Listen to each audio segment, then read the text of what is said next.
Mental Wealth Festival is a stream of emotions during the course of the 2.5 days we run it. And for me, when Baroness Hollins came to us with the idea of running it for the first time last year, I thought it's a perfect fit. We've been celebrating lots of ways in which we can look after ourselves.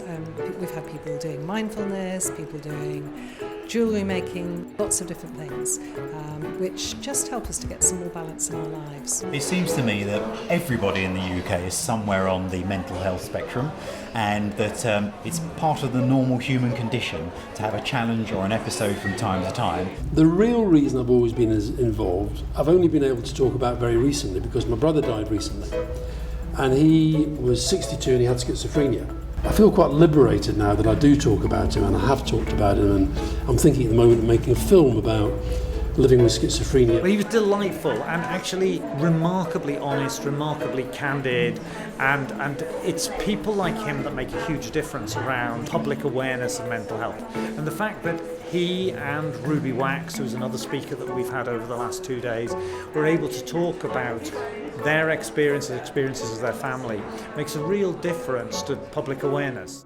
So the reason I got into mental health was because I found myself as a poster girl for mental illness.